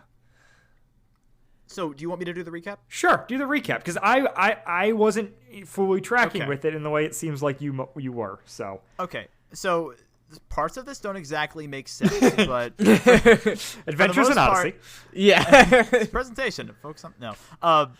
So basically, Jules lost her diary in the parking lot or wherever outside, and Principal Vogler picked it up and he put it in his cabinet in the office. And so Jay saw that all happen, and he Why knew wouldn't that he put was it a in the way- Lost and Found? Don't ask questions. Okay. He Understood. read My it bad. and was concerned. Oh, okay. That's Maybe more that's- concerning, actually. I think that does make sense because Jay, in wanting to blackmail Jules to get him the Elvis album, made a plan that he would get the diary himself and then be like, "Hey, I'm gonna leak your secrets unless you give me that album." So he went in there. He was gonna pull the fire alarm. That didn't work because he got caught. And then he snuck in when Principal Vogler stepped out to use the restroom, and then he got stuck in the cabinet, and then he's in there and he's looking through the diary and he's like, "Ooh, there's some great stuff in here." So he texts Buck and he's like, "Hey Buck, I'm assuming that he is saying I'm gonna leak this information unless you come help me, because otherwise Buck can just be like, yeah, no, you're I'm just gonna report you." But at the same time, Buck seems really surprised when Jay says that he read some of the stuff that was in there. Right. So I guess it does come down to, and Principal Vogler's already seen it. So if he knows what's in there, why couldn't Jules just go to him in the first place and say, "Hey, that's my diary"? She doesn't want it linked to her. If she can steal it without him knowing who took right, it. because her name's not on it. Okay. Right, her name's not on it. So, Okay. Right. So anyway, if I can finish up here.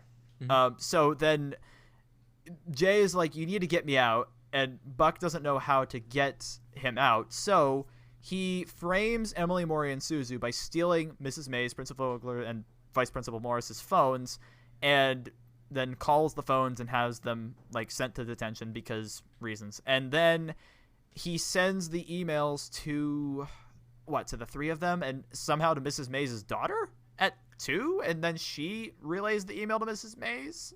Yeah, Yes. maybe That's so confusing to me. My take, her daughter is in high school with Buck. I have no But idea if Mrs. that is May- true. Well, Mrs. Mays is an old lady. Oh, like, okay. in her 60s. Oh, so well, then 60s, probably 70s. not. A granddaughter? I just don't know the Mrs. Mays canon like you do, Michael. I mean, I've just heard the 1 or 2 episodes that she's in. But anyway, that's me. But so that's basically the plot, and I think it's right.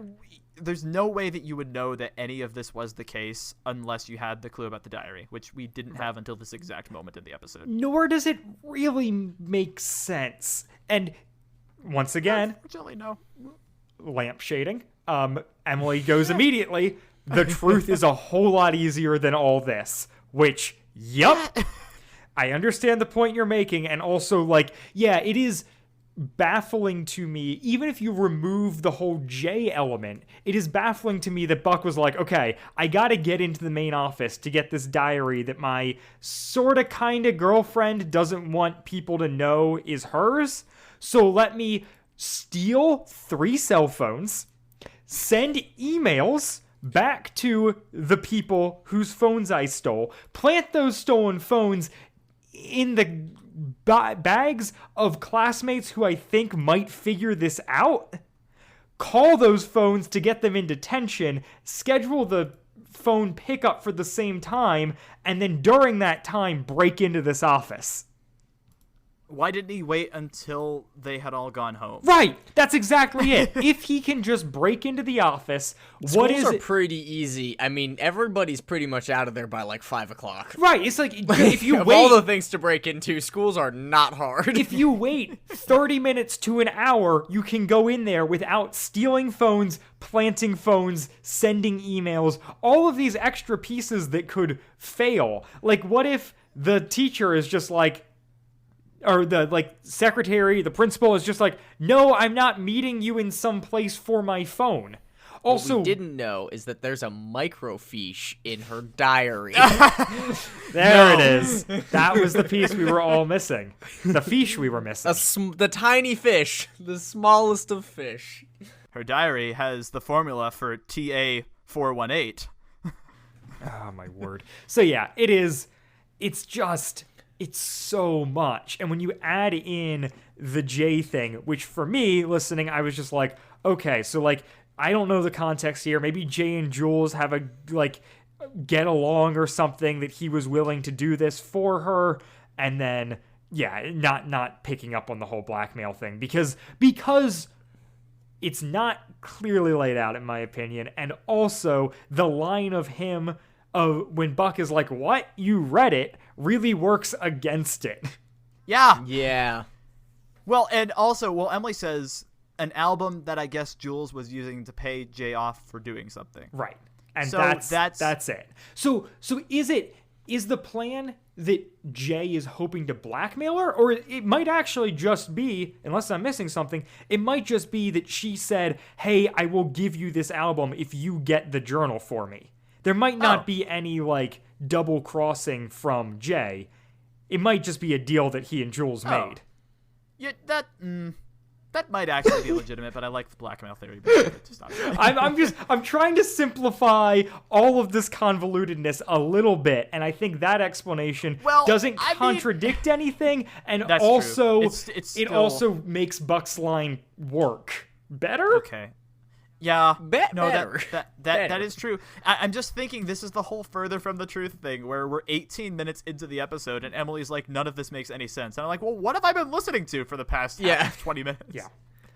Yeah, it is. It feels like a bit of a ripoff in just like, oh, I wanted to like be able to solve this and make guesses, and actually it's just kind of there, and we'll get it like yada yada at the end.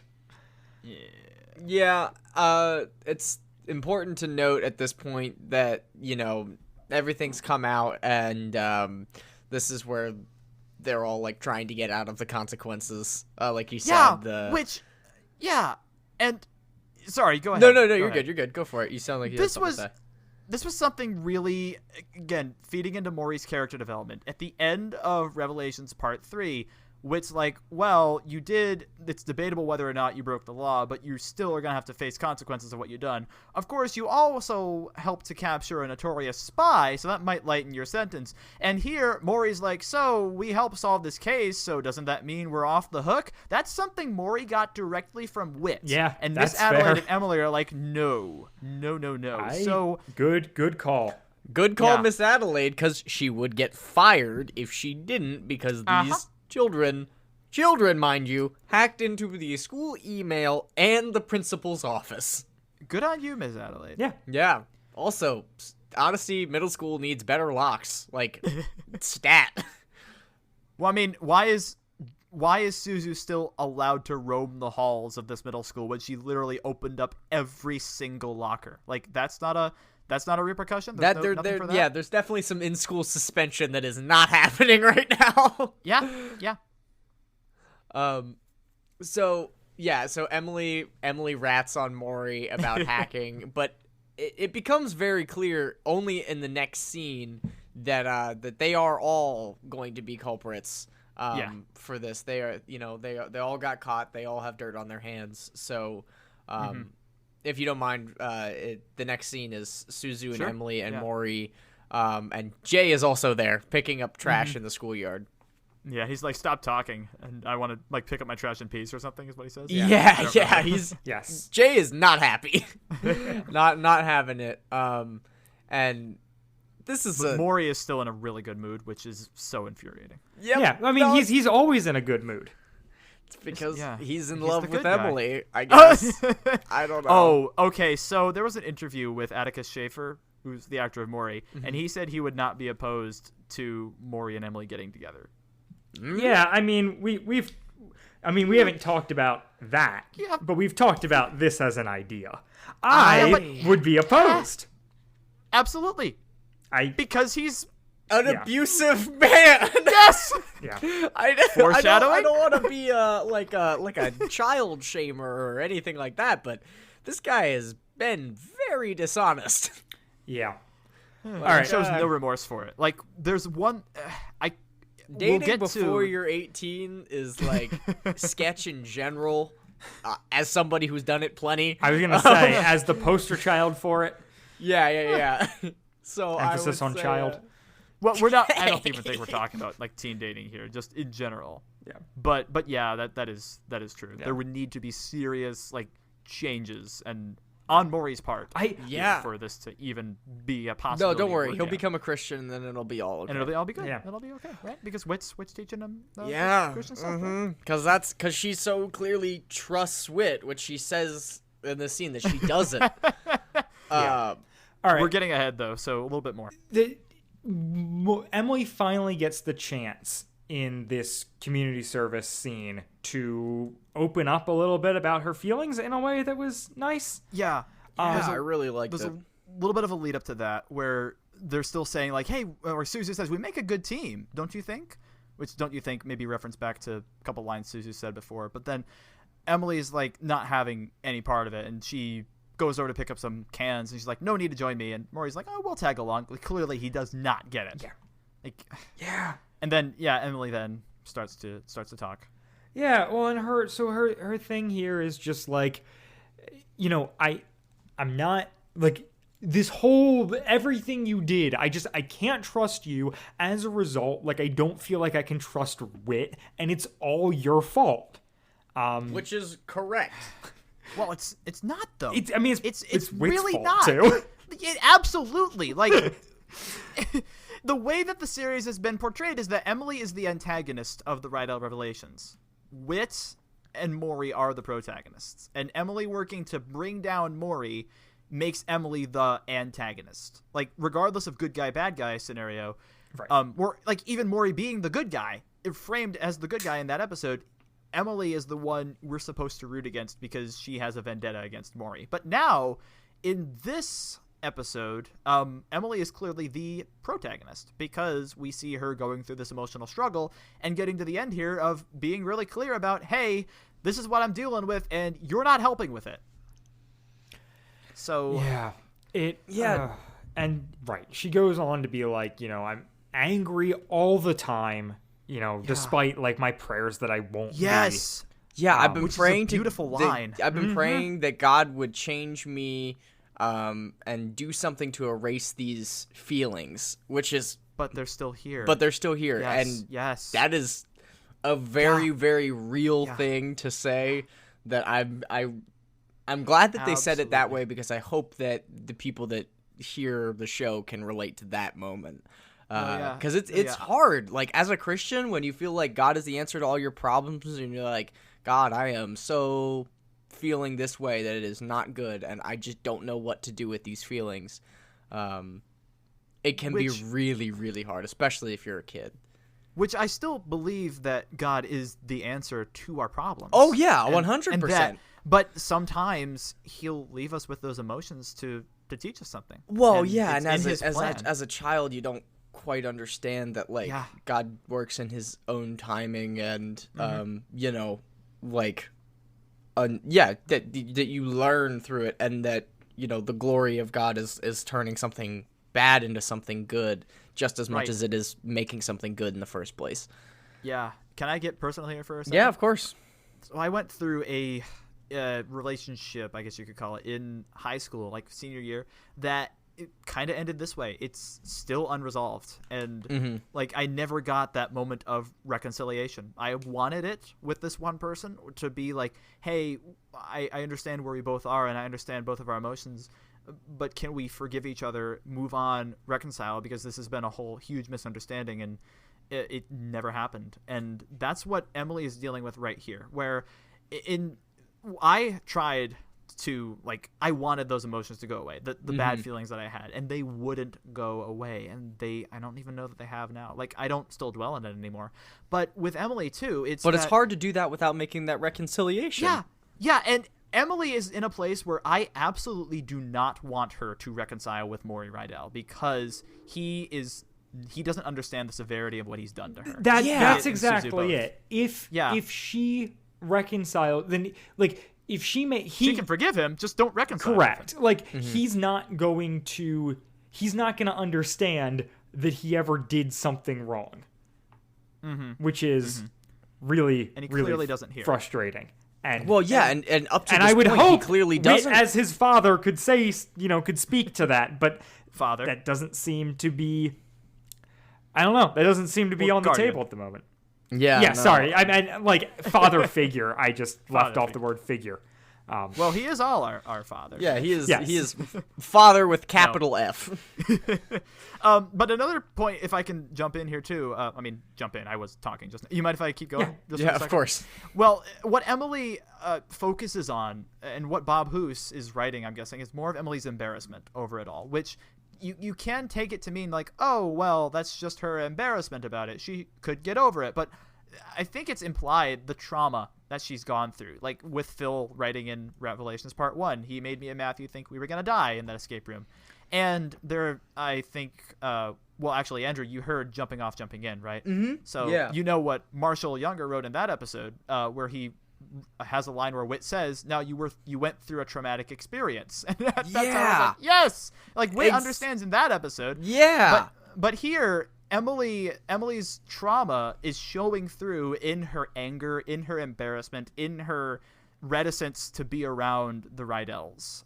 Yeah, and it's really, really good. But I'm hoping that it's being treated with, I don't know, with respect here, and not just like, this is Bob Hoose writing, and then when Phil takes the next episode, it's going to go a completely different direction.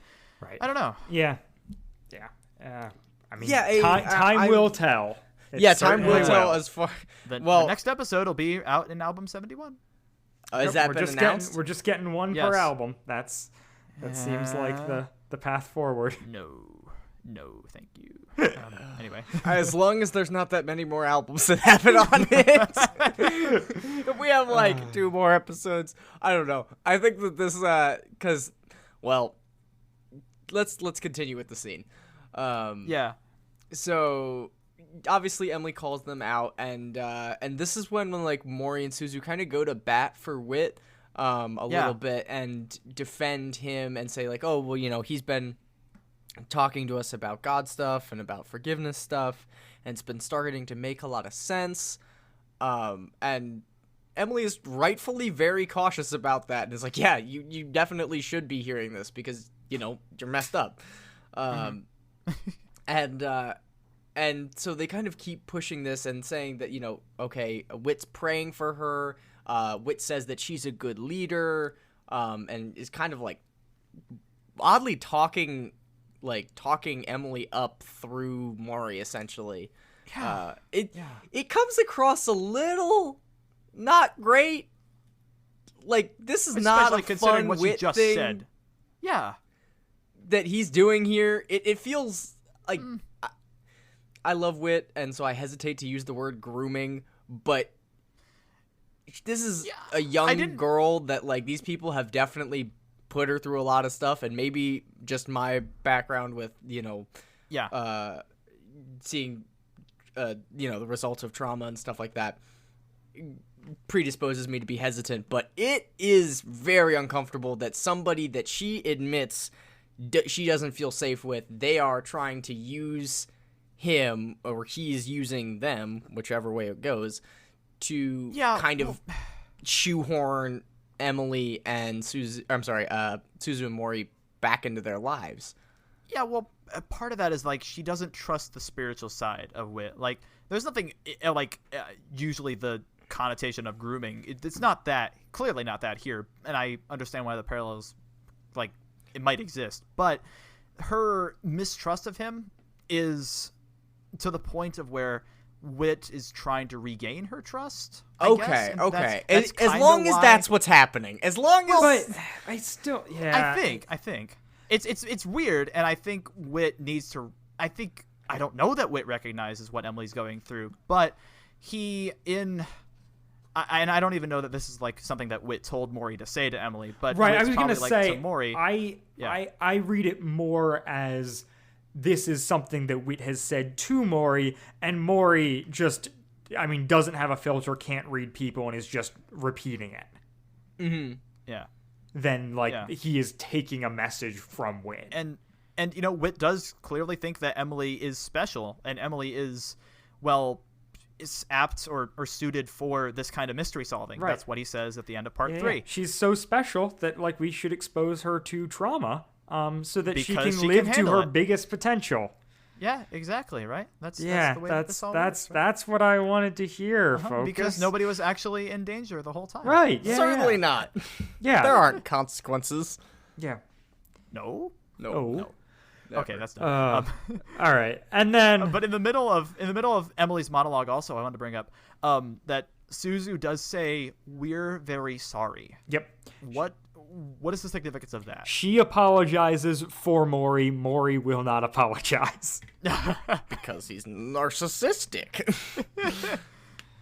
But is that even a real apology? Is it more like we're sorry that we made you feel angry, but we're not sorry? Oh yeah, it doesn't feel like a valid apology either, but it doubly is like she's saying, Maury wouldn't even attempt to apologize. Because he's too busy being happy. He's smiling ear to ear. Right?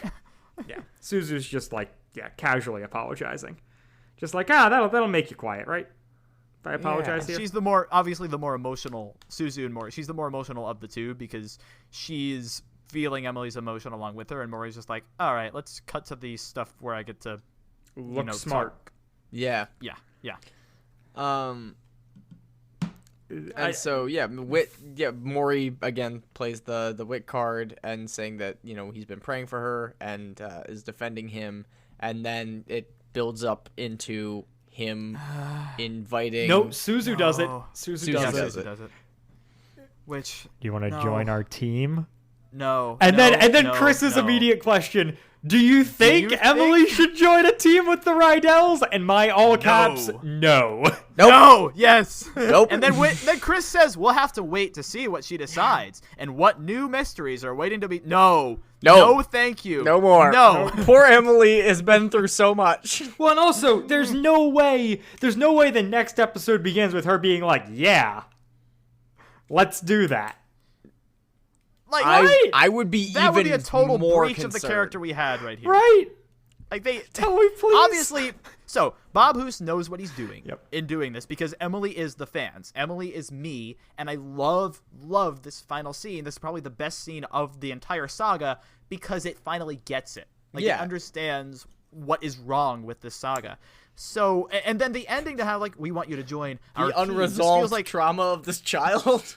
yeah, I mean, it, but then to end it like it does just feels like clickbait for the next episode. Like, you it could have is. ended with something a lot better with Maury actually apologizing and saying, we were asking if you would forgive us. And then end on that. How much more of a powerful ending could this episode have had if that had been the case? But it's not the story they want to tell. No. No, and obviously It's the story we deserve. Yeah, no, it's no. I've said what I have to say about this Yeah, I was episode. gonna say It's- my final thoughts are just like there are elements I like. I like the environment. I like some of the characters. Jay's great. I like Emily's cool. emotional stuff. I think Adelaide's kind of fun. I don't like everything with Maury and Suzu. They just make me feel yucky. Yeah. I don't know how As else they to should. say it. As they should. And I'm frustrated by the plotting of the mystery. Yeah. Yeah. And those are my thoughts. You guys, anything else? I second what you have to say. I've made my feelings regarding this situation and my fears for Emily, but I'm also glad that Michael seems to have a lot of confidence in Bob Hoose's preservation for Emily. So hopefully this works out in a way that doesn't negate her experience and like victim blame her, because that would be real bad. Yeah, big fan of the characterization in this episode. I think all the characters were executed really well in their lines and their delivery.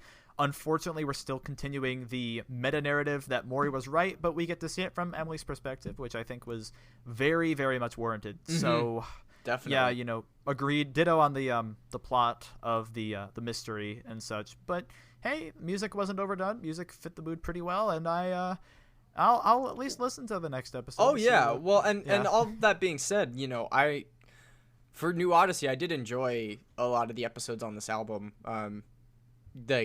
It was definitely worth listening to, that's for sure.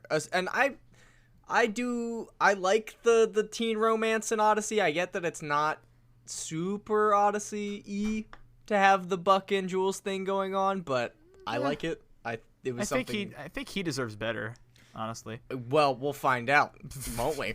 Maybe Jules becomes the better. Oh, maybe that wouldn't be so bad. Hey, if someone on this show is going to, get saved and become a better,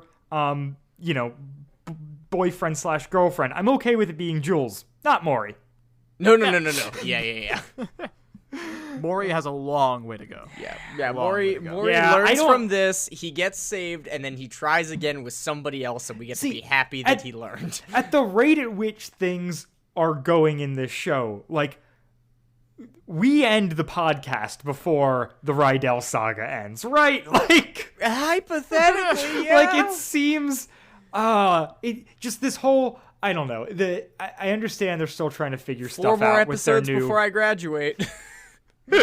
with the new way Odyssey is released, but it's just like, this is such an interesting experiment in, like, if we only publicly put out 12 episodes a year, can we do long form storytelling? And the answer is like, yeah, somewhat. 7 out of 10. We ain't gonna get any Novacom, or maybe that's where I thought this was going. Like, I hope. I don't know if you guys have read my script. I've been trying to plug it. I actually talked. Actually, I think you talked to me about it. Yeah, and I was very much hoping that we could get some big, long, new, villain arc, but we got this Not happening. instead. I wanted a person behind it all. My crazy Nova Box theory that I had at one point that I desperately was willing Cobble into box. existence, but Yeah. no, this is what we get, and we just have to learn to live with that. Dylan, do you have anything to promote this week? No, I'm not. This What about that one episode of Psych? Okay, go listen to Last Night Gus, but only if you've watched, or go listen to. I've been doing too much podcasting. Go watch Last Night Gus. It's a great episode of Psych. It's maybe not the best episode if you haven't seen Psych before, so just watch all of Psych, and then, you'll see that episode. There's my plug. Andrew? I know it's not exactly Christian television, but I've been enjoying watching The Neither Bachelor is a Psych. whole lot recently. My mom used to like that.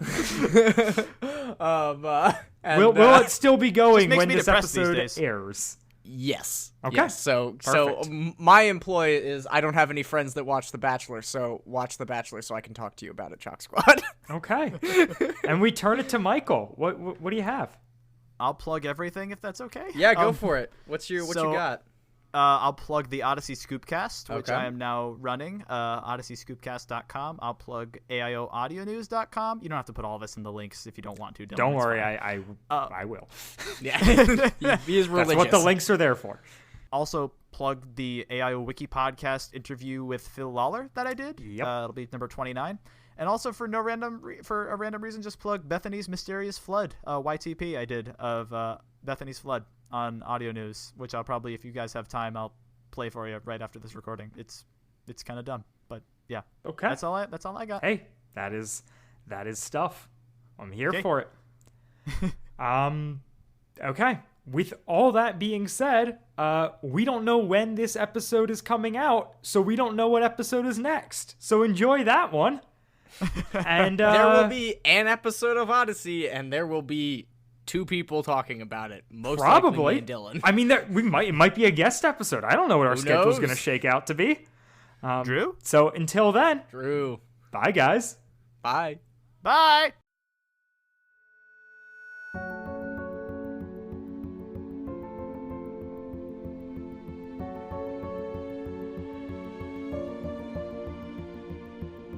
WadFam Chalk Pod is a presentation of the Lidditz Podcast Co-op.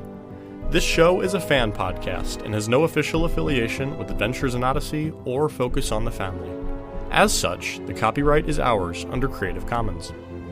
Follow the podcast at WadFamChalkPod on Twitter and Instagram, or email us at wadfamchalkpod@gmail.com. Let's Call the Whole Thing Off was hosted by Dylan Weaver and Andrew Sabo, with special guest Michael LaFaver. It was edited by Dylan Weaver. And I'm Nathan Haverstick, hoping you'll join us again next time for more of the Wad Fam Chalk Pod.